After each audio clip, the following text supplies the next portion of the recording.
الحمد لله وكفى وسلام على عباده الذين اصطفى أما بعد فأعوذ بالله من الشيطان الرجيم بسم الله الرحمن الرحيم كنتم خير أمة أخرجت للناس تأمرون بالمعروف وتنهون عن المنكر وتؤمنون بالله فأعوذ بالله من الشيطان الرجيم يا أيها الذين آمنوا إذا نودي للصلاة من يوم الجمعة فاسعوا إلى ذكر الله وذروا البيع ذلكم خير لكم إن كنتم تعلمون صدق الله العظيم.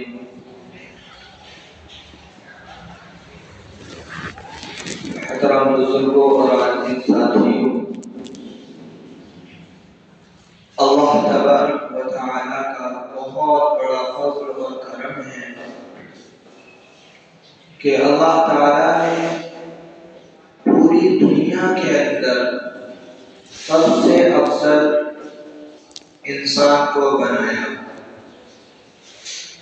یاد رہے، انسان وہی افضل ہے جس سے اللہ راضی ہو. جو بندہ دنیا کے اندر آیا اور اللہ کو راضی کیے بغیر اس دنیا سے گزر گیا تو یاد رکھو، اللہ کے یہاں جس طریقے سے دنیا میں ٹھیک ہے آخرت میں اسی طرح سے پکڑ بھی. اللہ اگر رحمان اور رحیم ہے تو اللہ قہار اور جبار بھی ہے. اسی لیے ہمیں دنیا کے اندر رہ کر اللہ کی رضا کے کام کرنے چاہیے. جیسے کہ میں نے آپ کے سامنے ابھی قرآن کریم کی آیت پڑھی، کنتم خیر امۃ اخرجت للناس تأمرون بالمعروف وتنہون عن المنکر. تم بہترین لوگ ہو. اس امت کو مخاطب کر کے اللہ تعالیٰ فرما رہا ہے کہ تم بہترین لوگ ہو، تم نفع کے لیے دنیا میں بھیجے گئے ہو، نفع پہنچانے والے قوم ہو. تم میں سے ایک جماعت ایسی ہونی چاہیے جو امر بالمعروف یعنی اچھائی اور اچھے کام کا حکم کرے، نہیں عن المنکر اور برے راستے اور بری باتوں سے باز رکھے. اللہ نے یہ نہیں فرمایا کہ تم سب کے سب یہ کام کرو، نہیں، تم میں سے کچھ لوگ جو علم بھی جانتے ہو اور علم کی حقیقت سے واقف بھی ہو، یا اس طرح کے سادہ مزاج ہو کہ ان کے اندر یہ بات پائی جاتی ہو کہ وہ اس تک ہی محدود رہیں گے جو ان کو بتا دیا جائے. علم والے لوگ کبھی اپنے علم سے زیادہ بات نہیں کرتے. جتنا علم ہوگا وہاں تک کی پوری حقیقت بیان کرے. اس لیے اللہ تعالیٰ قرآن میں اس امت کے بارے میں کئی مقامات پر تعریفی جملے اللہ نے قرآن کریم کے ارشاد فرمائے کہ نفع رسائی کے لیے بھیجے گئے ہو، اور تم لوگ وہ ہو کہ جو اچھائی کا حکم کرتے ہو اور برائی سے روکتے ہو. تمہاری اس نقل و حرکت کے اوپر اللہ تعالیٰ تمہاری بخشش فرمائے. یہ کام عام لوگ نہیں کر سکتے. ہر بندہ برائی پھیلا سکتا ہے؟ نہیں پھیلا سکتا. ہر بندہ اچھائی پھیلا سکتا ہے؟ نہیں پھیلا سکتا. محدود ہے، کہیں نہ کہیں جا کر اس کو رکنا ہوگا. جس طریقے سے نبیوں کا سلسلہ چلتا آیا، ہر نبی ایک ہی پیغام لے کر آیا، اللہ کو مانو اور مجھے اللہ کا نبی مانو. یہ سلسلہ حضرت محمد مصطفیٰ صلی اللہ علیہ وسلم پر آ کر ختم ہو جاتا ہے. اللہ کے نبی کے بعد جب نبوت کا دروازہ بند ہو جاتا ہے تو یہی کام اللہ صحابہ کرام کو عطا فرماتے ہیں. جیسے سب سے پہلے اس کام کو حضرت ابو بکر صدیق رضی اللہ عنہ نے کیا. انہوں نے کوئی الگ سے تحریف نہیں چلائی، الگ سے کوئی دین بیان نہیں کیا، الگ کی کوئی بات نہیں کی، اپنی بڑائی بیان نہیں کی. یہ نہیں کہا کہ محمد کے بارے میں سب سے اونچا ہوں، نہیں. انہوں نے کہا کہ اے لوگوں، ہم نبی بھی دنیا سے چلے گئے، سمجھا کر کہ اللہ کو مان لو، اور میں بھی اپنے آخری وقت تک یہی کروں گا کہ اے کفار مشرکین، یہ جو بت ہیں جن کو تم خدا مانتے ہو، انہیں تو تم نے اپنے ہاتھوں سے بنایا. ہاتھوں سے بنانے والی چیز خدا نہیں ہو سکتی. میں بھی محمد کا پیغام لے کے آیا کہ اللہ کو مانو اور محمد کو اللہ کا نبی مانو صلی اللہ علیہ وسلم. وہی کام ہے. نبوت کا سلسلہ ختم، صحابہ میں چل رہا ہے. صحابہ کے بعد تابعین میں آیا. تابعین نے بھی اپنی عقل سے، ذہانت سے اور اللہ کے نبی صلی اللہ علیہ وسلم کی احادیث بیان کی، اللہ کو ماننے والے احادیث بیان کی، قرآن کو بیان کیا، قرآن کے ترجمے کو بیان کیا، قرآن کی تفسیر کو بیان کیا. بتایا کہ قرآن میں بھی اللہ یہی کہہ رہا ہے، قل هو اللہ، اللہ ایک ہی. یہی ہمارا کام ہے کہ ہمیں اللہ کو ایک ماننا ہے. یہ کام چلتا رہا، آتا رہا. اس کام کی برکت بہت زیادہ ہے، کیونکہ دنیا کا کوئی بھی کام ہو، دنیا کا کوئی بھی کام ہو، جب طریقے پر نہیں ہوتا تو بگڑ جاتا ہے. اسی طریقے سے دین کا بھی کام، اگر طریقے پہ نہیں رہے گا تو بگڑ آئے. اسی لیے میرے بھائیوں، دین جب مٹنے لگے تو اللہ تعالی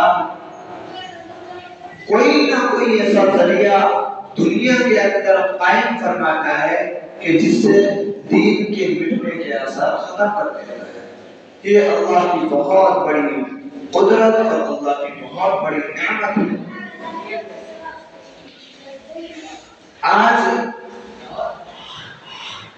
سے لگ بھگ 200 یا 250 سال پہلے جہالت بہت عام ہوتی جا رہی تھی. لوگ خدا کو بھول رہے تھے. واپس انسانوں کا رجحان جو عوام میں پائے جاتے ہیں، علماؤں سے الگ ہو کر وہی دنیا کی رنگینیوں میں اور دنیا کی روشنائی میں، دنیا کی لذتوں میں یہ عوام ڈوب رہے تھے. کیونکہ حکومت غیروں کے ہاتھ تھی. اس ہندوستان پر انگریز قابض تھا.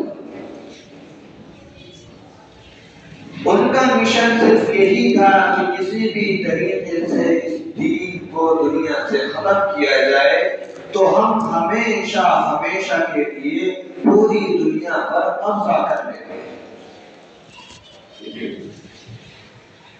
جس آزادی میں آج ہم بیٹھے ہیں اس طریقے سے اس وقت نہیں بیٹھ سکتے تھے۔ یہ حال ہو چکا تھا ہمارے ملک کا، ہماری قوم کا۔ ہماری قوم عوام اس قدر دنیا کی رنگینیوں میں، جہالت میں، قتل غارت گیری میں آگے بڑھ چکی تھی کہ آپس میں ایک دوسرے سے تعلق رکھنے کو تیار۔ کوئی اگر کسی کو پڑھنا سکھاتا تو اس کو دھتکار دیا جاتا۔ ایسے موقع پر کہ ایک طرف جنگ چل رہی ہو اور دوسری طرف علم سکھایا جا رہا ہو، دین سکھایا جا رہا ہو، یہ بہت بڑی بات ہے۔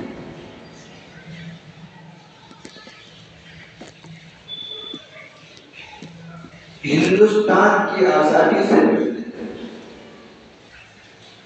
جو آج ہمارے بیچ جماعت ہے دعوت و تبلیغ، یہ اس وقت وجود میں آئی جب لوگ ایک دم اللہ کو پہچانتے نہیں تھے۔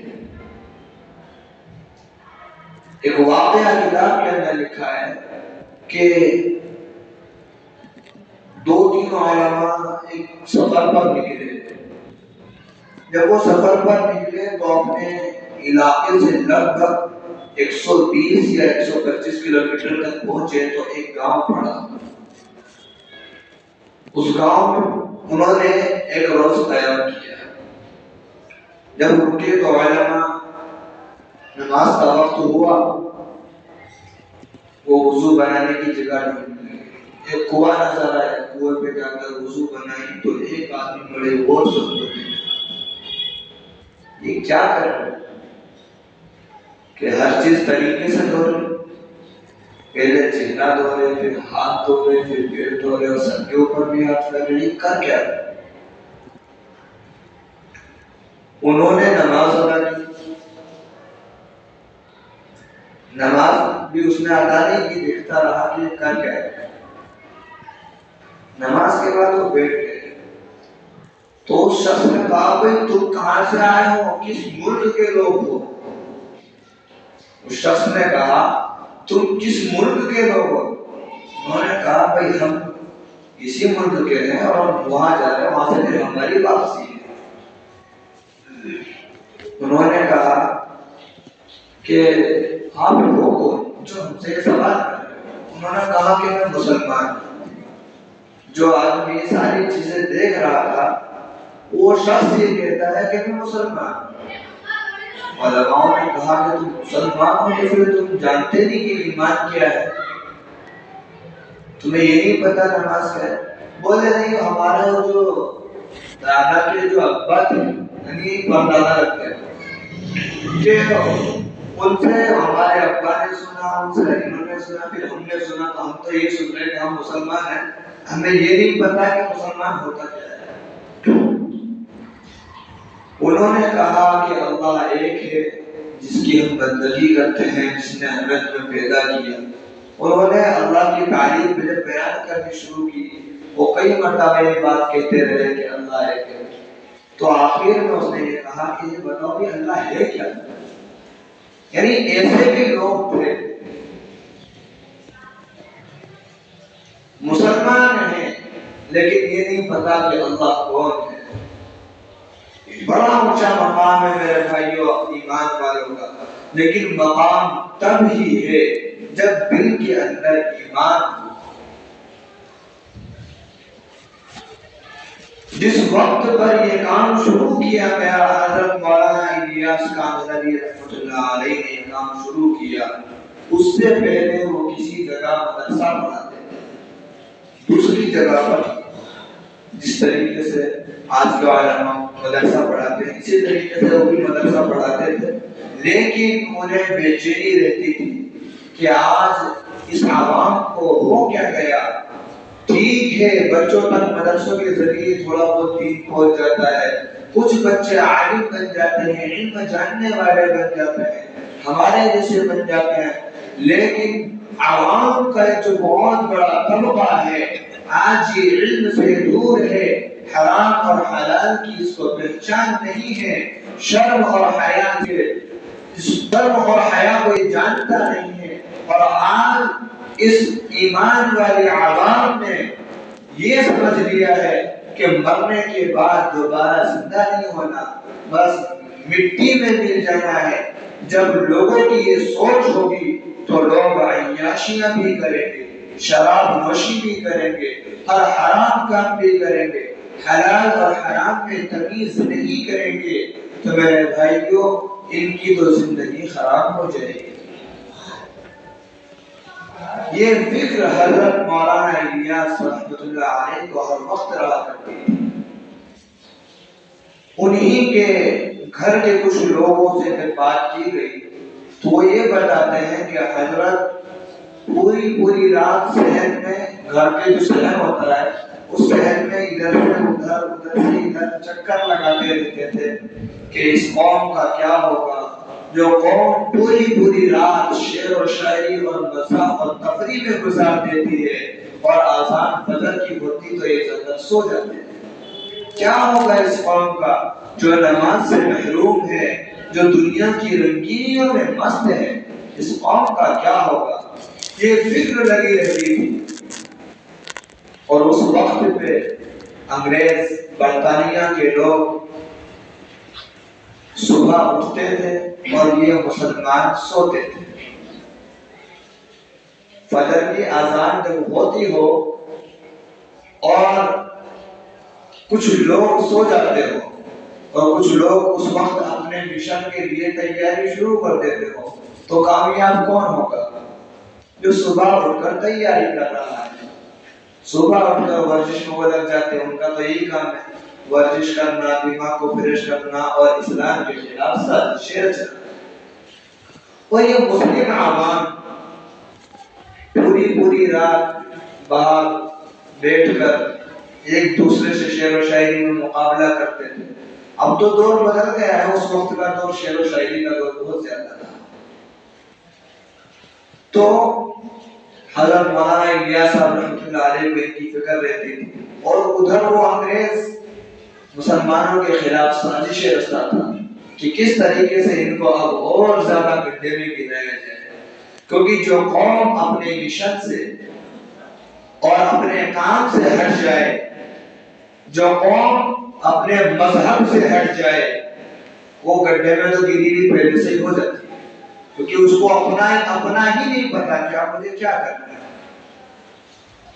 تو اس وقت پر حضرت مولانا الیاس صاحب رحمۃ اللہ علیہ کو اس قوم کی فکر ہوئی کہ اگر اب بھی ان کے لیے کوئی راستہ نہ ڈھونڈا گیا، اگر اب بھی ان تک دین کو نہ پہنچایا گیا، اگر اب بھی ان کو حق اور باطل کا فرق نہ بتایا گیا، اگر اب بھی ان کو جو ضروری مسائل حرام اور حلال کے ہیں اس کی تمیز نہ سکھائی گئی، تو یہ قوم تہس اور نہس ہو جائے گی۔ اس وقت پر اللہ نے ان کے ذہن میں بات ڈالی کہ کس طریقے سے یہ قوم قابو میں آ سکتی ہے، کس طریقے سے یہ قوم اللہ کو پہچاننے والی بن سکتی ہے، کس طریقے سے یہ قوم اپنے فریضے کو انجام دیتی ہے۔ تو ان کے ذہن میں یہ بات آئی کہ جس آدمی اس چیز کی قدر کرتا ہے جس پر اس کا مال لگا ہو، وقت لگا ہو اور جان لگی ہو، کہ آدمی جب کسی چیز کے اوپر محنت کرتا ہے اور کوئی آ کر اس کو بگاڑ کر چلا جائے، غصہ آتا ہے کہ نہیں آتا؟ آتا ہے، انسانی فطرت ہے، آئے گا۔ کسی انسان کا مال رکھا ہو، بیچارے نے محنت سے کمایا ہو، کوئی اٹھا کے لے جائے تو غم ہوتا ہے کہ نہیں ہوتا ہے؟ ہوتا ہے۔ ایک انسان کام کرتا ہے، پھر اس کے کام سے ہٹا کر اس کا وقت ضائع کیا جائے، وہ ناراض ہوگا یا نہیں ہوگا؟ ہوگا۔ تو حضرت رحمۃ اللہ علیہ کے دل میں جب یہ بات آئی تو انہوں نے یہ مدرسے کی شکل سمجھ لو یا چلتا پھرتا دین کا کام سمجھ لو، اس کام کو انجام دیا اور اس کام کو اس منزل مقصود تک پہنچایا کہ آج دنیا کے چپے چپے پر تبلیغی جماعت کے نام سے مشہور ہے۔ کچھ خرابیاں ہیں ایسا نہیں، لیکن جس چیز سے نفع زیادہ ہو نقصان کم ہو بہتر ہے۔ ابھی تبلیغی جماعت اس کے اندر ایک چور چلا جائے، ایک شرابی چلا جائے، ایک ہیروئن نشہ کرنے والا شخص چلا جائے اور 4 مہینے اس ماحول میں رہ کر آئے، مسجد والا ماحول، ذکر والا ماحول، نماز والا ماحول، تو وہ جب آتا ہے تو اس کی داڑھی بھی اچھی خاصی ہوتی ہے، نماز کا پابند ہو جاتا ہے۔ اور اگر شادی شدہ چلا جائے بغیر داڑھی کے اور جب 4 مہینے سے آیا تو اتنی لمبی داڑھی تو پھر بیوی دیکھا تو کیا بولے، اللہ یہ کیسے بدل گئے؟ حقیقت بات ہے۔ تو بہت اس کام کو بہت سوچ سمجھ کر حضرت رحمۃ اللہ علیہ نے اس کا آغاز کیا تھا، کیونکہ یہ قوم جو اپنے آپ کو مسلمان کہتی تھی اس کو یہ پتا نہیں تھا اس وقت کہ اللہ ہوتا کیا ہے۔ نبی صلی اللہ علیہ وسلم کو تو جاننے کی بات بہت دور ہو جاتی ہے۔ جس قوم کو یہ نہ پتا ہو کہ اللہ کیا ہے، اس قوم کے برباد ہونے میں کوئی شک ہے؟ ہمیں تو نہیں لگتا۔ اس وقت پر حضرت رحمۃ اللہ علیہ نے یہ کام شروع کیا، اور جب یہ کام شروع کیا تو حضرت مولانا حسین احمد مدنی رحمۃ اللہ علیہ نے اس کام کو خوب پسند کیا اور تعریف فرمائی کہ اللہ نے الیاس اس سے بہت بڑا کام لیا ہے۔ آج دنیا کے چپے چپے پر ہمارے یہ لوگ ملیں گے اور ان کا کام صرف یہ ہے کہ اللہ کی مانو اور اللہ کو مانو۔ اسی لیے میرے بھائیو بزرگوں دوستو، آج سے شاید اجتماع شروع بھی ہے اور کل اور پرسوں بھی رہے گا، تو تمام ساتھیوں سے یہ گزارش بھی ہے کہ اس کام کی مخالفت نہ کریں، اس میں شریک ہوں اور اس کے حصے دار بنے۔ اور دوسری بات میں نے پہلے جمعہ یہ کہی تھی کہ جمعہ کی فضیلت بھی بیان کیجیے، کیونکہ آج ہمارا ماحول ایسا ہو گیا ہے کہ ہم جمعے کے دن کو بس 2 رکعت نماز فرض پڑھنا ہی سمجھتے ہیں، 2 رکعت نماز پڑھی اور فوراً مسجد کے باہر، یہ ہمارا رویہ ہے۔ یاد رکھو کہ میں نے قرآن میں بھی ایک آیت پڑھی، یا ایھا الذین آمنوا اذا نودی للصلاۃ من یوم الجمعہ فاسعوا الی ذکر اللہ، اے لوگوں جب تمہارے اوپر جمعے کا دن آئے تو تم سارے کام چھوڑ کر سب سے پہلے جمعے کی تیاری کرو، اچھی طرح غسل کرو، مسواک کرو، ناخن وغیرہ کاٹو، اچھے کپڑے پہنو اور اذان سے پہلے مسجد میں جانے کی فکر کرو، اور جب خطبہ شروع ہو جائے تو اس کو غور سے سنو اور بیچ میں جگہ خالی نہ چھوڑو، اور جب جمعہ کی نماز سے تم فارغ ہو جاؤ تو دنیا کے چپے چپے پر پھیل جاؤ اور اللہ سے رزق کی طلب کرو۔